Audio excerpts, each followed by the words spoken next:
verdadera historia precientífica de los dinosaurios? ¿Sabes de su extinción? ¿Crees que estos majestuosos reptiles evolucionaron? Acompáñame de principio a fin, porque su enigma ha sido revelado.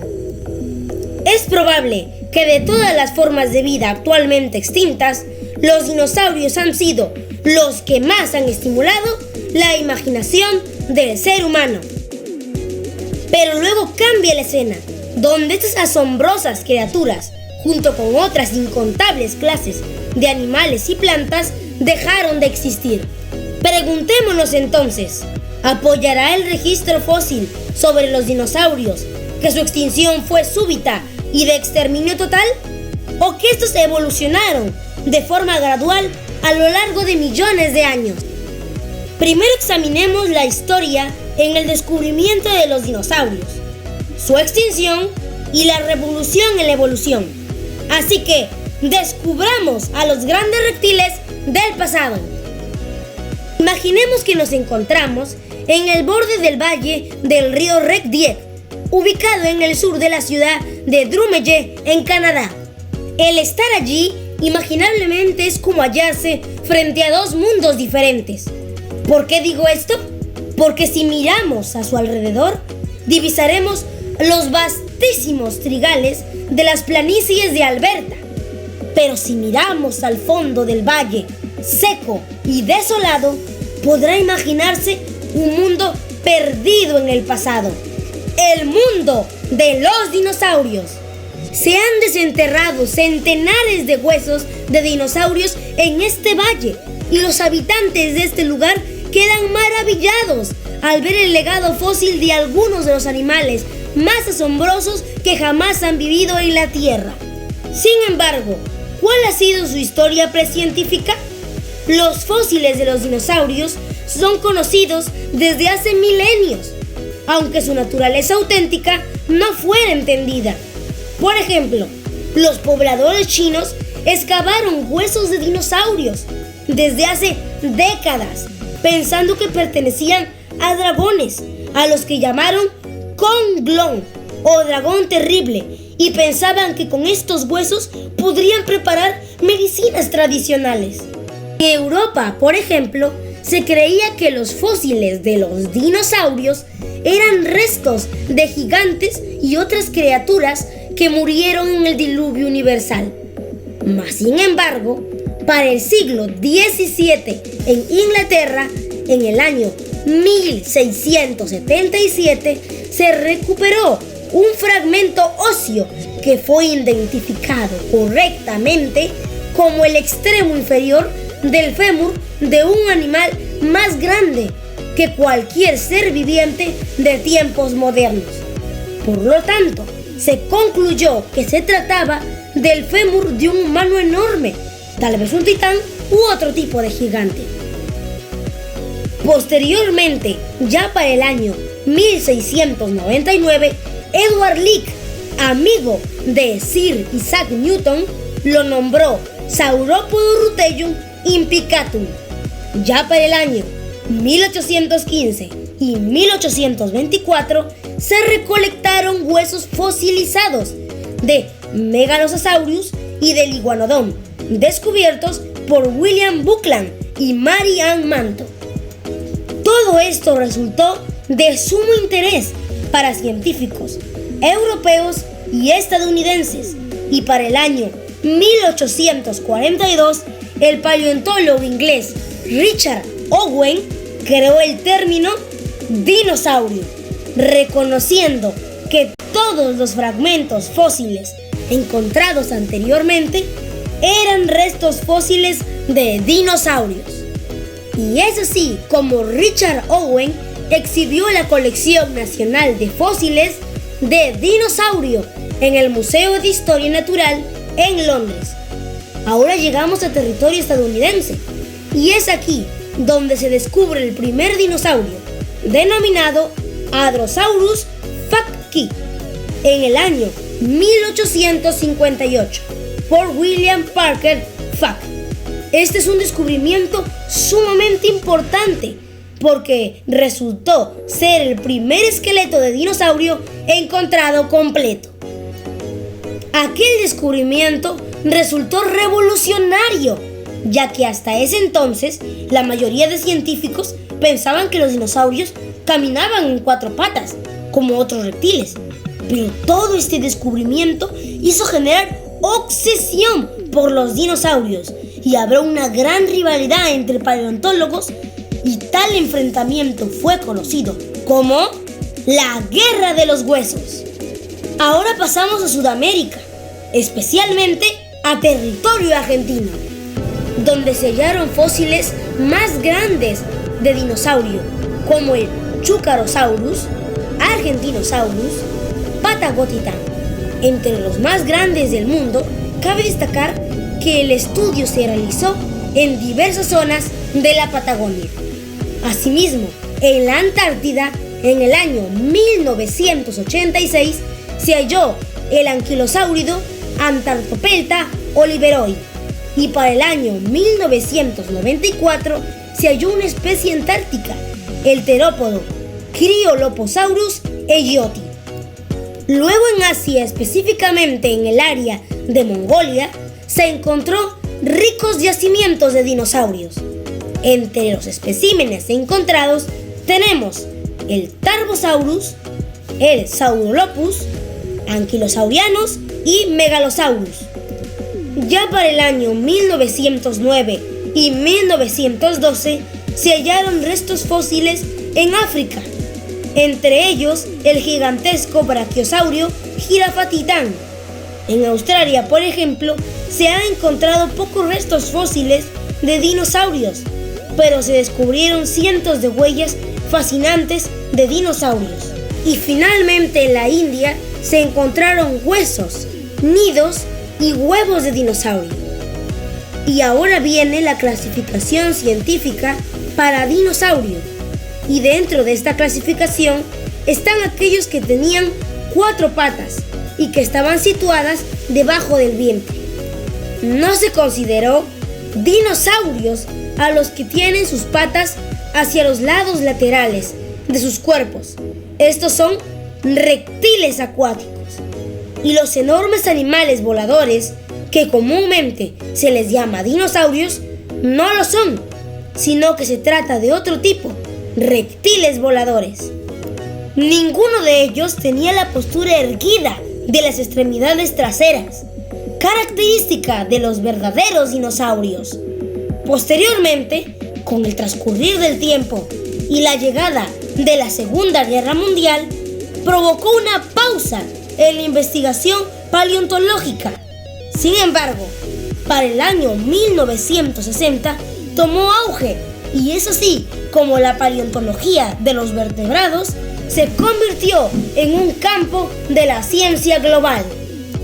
Y se clasificó a los dinosaurios dividiéndolos en 2 órdenes, Saurischia y Ornithischia, y por consenso científico actual sitúan su origen entre 245 y 231 millones de años, hasta el final del periodo Cretácico, a 66 millones de años, cuando los dinosaurios se extinguieron, poniendo fin a la era mesozoica. Dentro de los saurischios o sauropelvianos, es decir, con cadera o pelvis de lagarto, tenemos el Megalosauroidea, que fue el primer grupo de grandes carnívoros, el Erreasaurio, carnívoro dominante del periodo Cretácico, y el Tetanourae, llamado colas rígidas, el Carnosaurio, el Tyrannosauridae, lagarto titano o Tiranosaurio rex, y el Sauropodomorpha, que era un dinosaurio herbívoro. Asimismo tenemos al Sauropodal, con pata de lagarto, muy grande, pesado, con más de 15 metros de largo, y el Tiranosaurio, eran fornidos y con caderas anchas. Así como también tenemos al Brachiosauridae. Estos eran los que tenían cuellos largos, entre otros. Luego tenemos a los Ornithischia, con pelvis similar al ave. Eran herbívoros, bípedos y cuadrúpedos.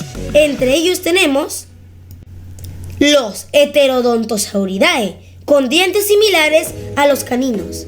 Los Thyreophora. Estos eran dinosaurios acorazados, en su mayoría cuadrúpedos, y se les llamaba portador de escudos. Asimismo tenemos a los anquilosaurios. Estos tenían colas estilo garrote y escudos como armadura primaria. Por otro lado tenemos a los estegosaurios, que tenían pinchos y platos como armadura principal, entre otros.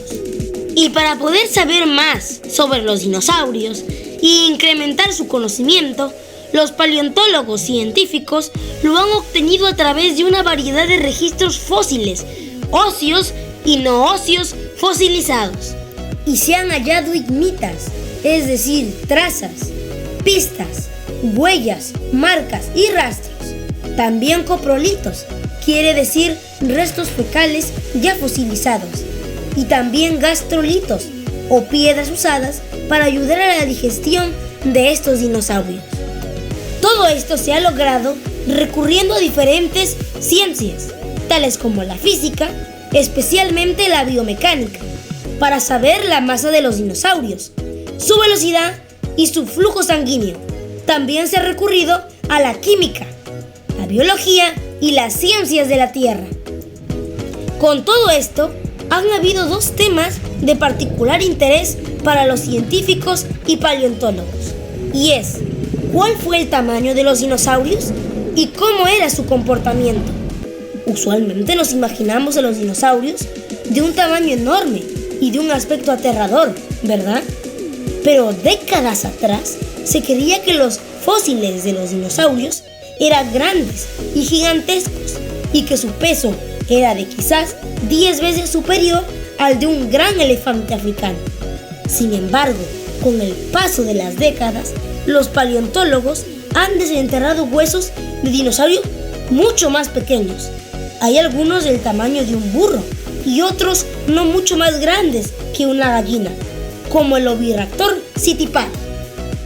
Este se encuentra en el Museo Americano de Historia Natural, llegándosele a considerar el fósil más pequeño y el dinosaurio más alto y pesado conocido de esqueleto completo es el Girafatitán brancai, clasificado como Brachiosaurus.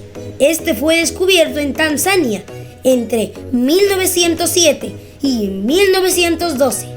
Este esqueleto mide 12 metros de alto, 22,5 metros de largo y su peso fue de 30.000 y 60.000 kilogramos.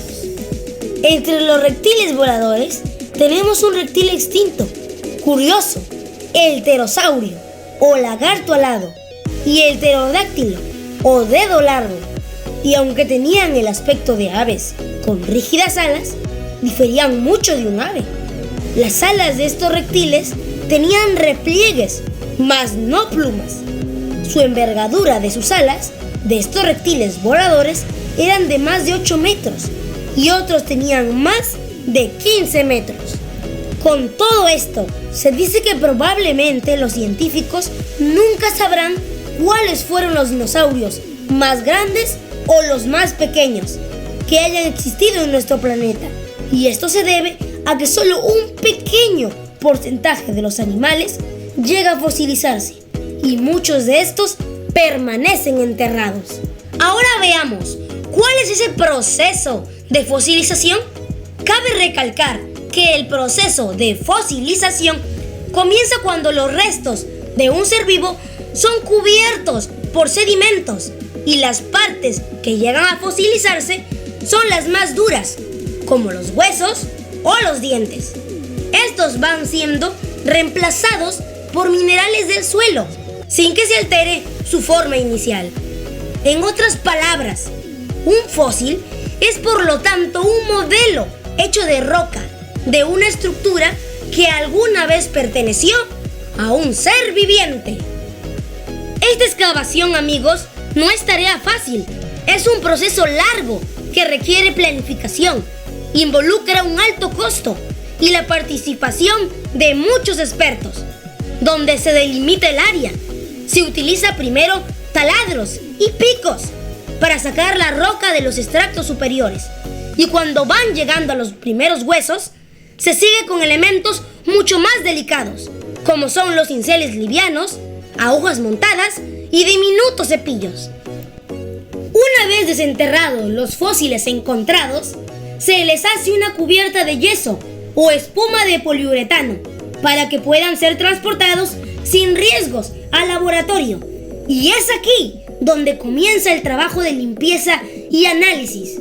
Tal proceso puede durar varios años y culminar en la identificación del dinosaurio. Ahora, ¿cuál era el comportamiento de los dinosaurios? Hay indicios de que algunos dinosaurios manifestaban costumbres sociales complejas. ¿Y por qué se dice esto? Por los descubrimientos hallados. Por ejemplo, a través de las huellas nos pueden aportar datos como la velocidad a la que caminaban o corrían, si vivían en grupo o incluso si los depredadores cómo cazaban a sus presas. El descubrimiento de nidos y huevos en el mismo lugar indica que algunos de los dinosaurios regresaban a los mismos lugares para anidar.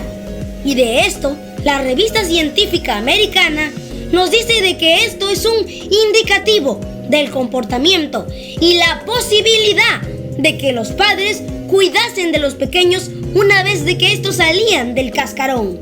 Algunos dinosaurios eran depredadores sociales, y esto lo sabemos por un estudio de un yacimiento en el que fueron encontrados restos fósiles de varios dinosaurios, lo que sugiere que cazaban en manada.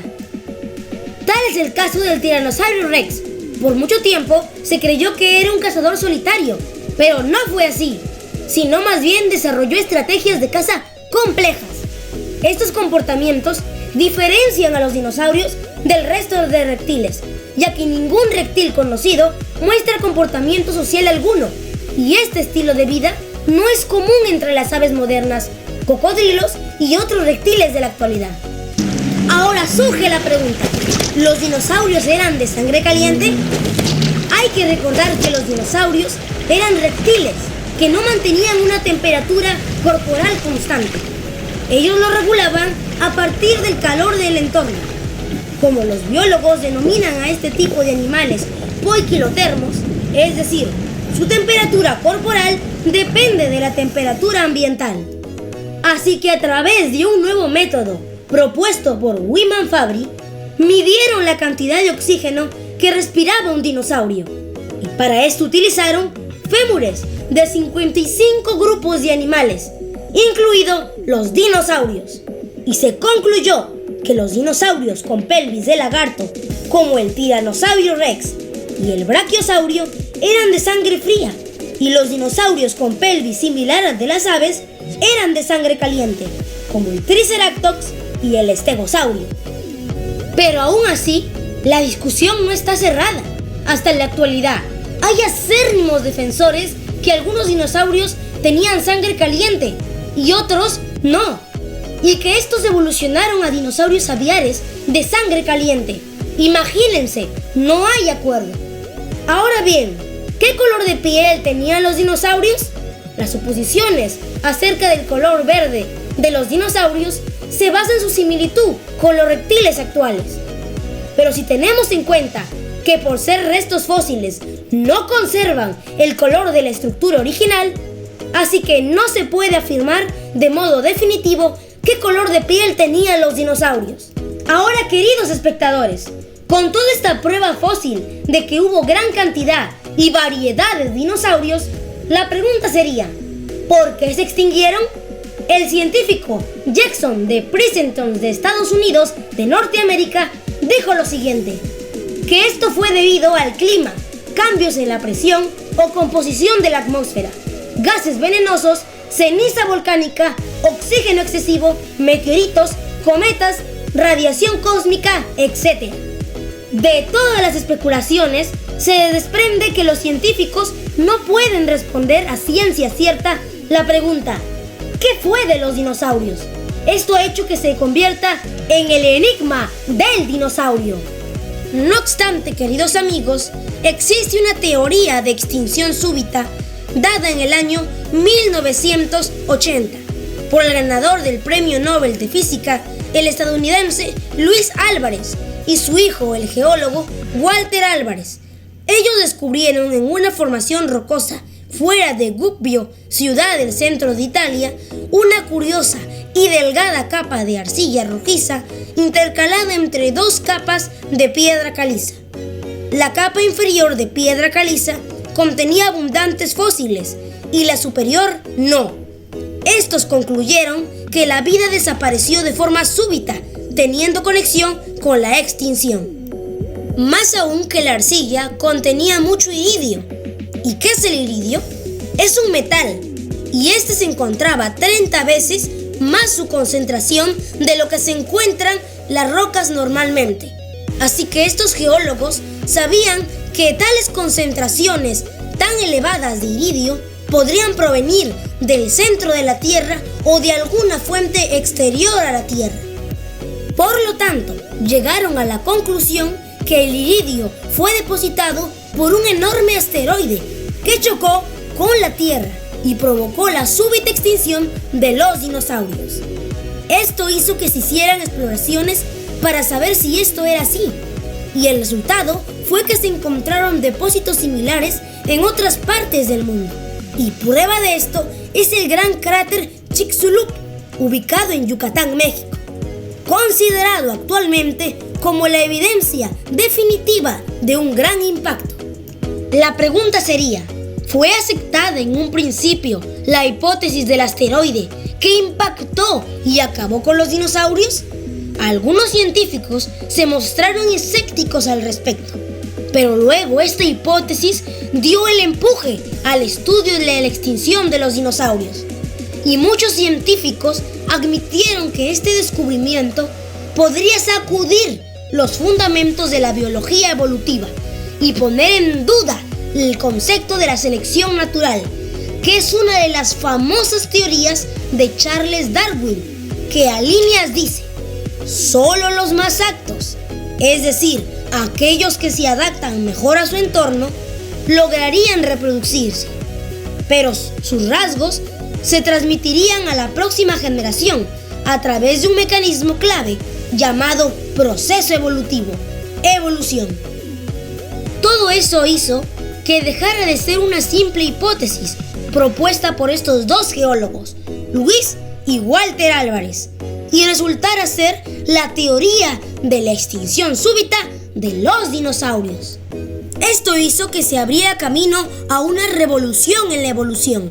Tal es así que se realizó una conferencia de 4 días, celebrada en octubre de 1980, donde se reunieron 150 científicos que se especializaban en la evolución, donde se trató el tema, la macroevolución. Durante esos días de conferencia se vivió un ambiente de choques de personalidad, críticas académicas llenas de sarcasmo, creando tensión palpable, donde muchos científicos se sintieron frustrados, quejándose que gran parte de la información que se suministró estuvo caracterizada más por descripciones y afirmaciones que por la presentación de datos. Esto lo informó la revista Science, que es una publicación oficial de la Asociación Americana para el Adelanto de la Ciencia. Ahora, ¿el porqué de esta controversia en esta conferencia? Porque muchos de ellos eran defensores de la teoría darwinista. Sin embargo, ya han pasado 161 años en la que la teoría de la evolución se ha establecido y no se ha demostrado su evidencia, con lo cual muchos evolucionistas han instalado cómodamente, al azar o a la casualidad, el proceso evolutivo, y que estos cambios suceden tan rápidamente que no dejan impresión en el registro fósil. O sea, dicho de otra manera, dijeron que estos cambios suceden con suficiente rapidez como para que los veamos suceder.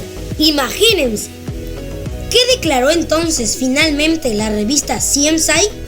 Se recapituló la controversia que tuvieron todos los científicos y colocó como conclusión lo siguiente: que los cambios pequeños que se efectúan dentro de las especies no pueden dar grandes saltos que rebasan los límites de las especies. Entonces preguntémonos, ¿puede la casualidad repetir estas hazañas vez tras vez? la probabilidad matemática responde con un rotundo no. Esto es corroborado durante el trayecto de la historia. Nos ha demostrado que la revolución en la evolución ha ayudado a la evolución a subsistir con un registro fósil lleno de lagunas y ha entregado al azar un papel que éste dista mucho poder desempeñar. Pero qué marcado contraste es reflexionar en las maravillas de la naturaleza. Por ejemplo, el pulpo no es pariente nuestro, pero su ojo es sorprendentemente humano y tiene tanto un cerebro central como un sistema nervioso periférico, capaz de actuar de forma independiente. Los peces y las anguilas, sin relación entre sí, están equipadas para hacer descargas eléctricas. Los delfines y los murciélagos, sin relación entre sí, tienen sistemas de sonar. Y así una gran lista que demuestra que en ningún caso pasa esa variedad más allá de los límites y produzca una nueva. Eso no sucede así. Las leyes de la estadística, la ley de la entropía, los cálculos de la termodinámica y la cinética, todas convergen en la conclusión de que no puede acontecer la generación espontánea. Nunca se ha demostrado que la prueba que ofrece la paleontología, ni la de los experimentos de cruces o mutaciones o estragos geológicos antiguos, se haya encontrado restos fosilizados y que estos sean idénticos a las formas de vida actual. Con todas estas evidencias, queridos espectadores, la pregunta sería: ¿evolucionaron los dinosaurios hasta convertirse en pájaros? Ustedes mismos respondan de forma racional, pero antes consideren lo siguiente. Los pájaros son de sangre caliente, los reptiles de sangre fría. Los pájaros incuban sus huevos, los reptiles no. Los pájaros tienen plumas, los reptiles escamas. Los pájaros tienen huesos huecos, los reptiles los tienen sólidos. Los pájaros tienen sistemas de refrigeración por aire, los reptiles no. El corazón de los pájaros tienen 4 cavidades y el de los reptiles solo 3. Los pájaros tienen una siringe que les permite cantar, los reptiles no. Y puede añadírsele más. Ahora, amigos, ya pueden responder a la pregunta antes planteada. En conclusión, puede que ustedes se pregunten: ¿por qué existieron los dinosaurios? ¿De qué forma su existencia contribuyó al planeta Tierra? La respuesta la dio el investigador Christopher Doughty de la Universidad del Norte de Arizona. Dijo: estos grandes animales resultaron ser desproporcionalmente importantes para la propagación de la fertilidad en todo el planeta, no solo por la cantidad de estiércol que produjeron, sino por la capacidad para mover largas distancias entre paisajes, mezclando de manera efectiva los nutrientes, como el fósforo, contribuyendo y enriqueciendo el suelo para el crecimiento rápido de las plantas, distribuyendo sus semillas y el polen. ¡Qué maravilloso, queridos espectadores, fueron nuestros amigos los dinosaurios! Esto nos enseña que nada de lo que hubo o hay en nuestro planeta es producto de la casualidad. Todo fue provisto para nuestra existencia. Así que recuerda, el aprendizaje enriquece el alma y el conocimiento te edifica. Soy Dante, así que suscríbete, dale like, comparte y déjame tu comentario. ¡Chao!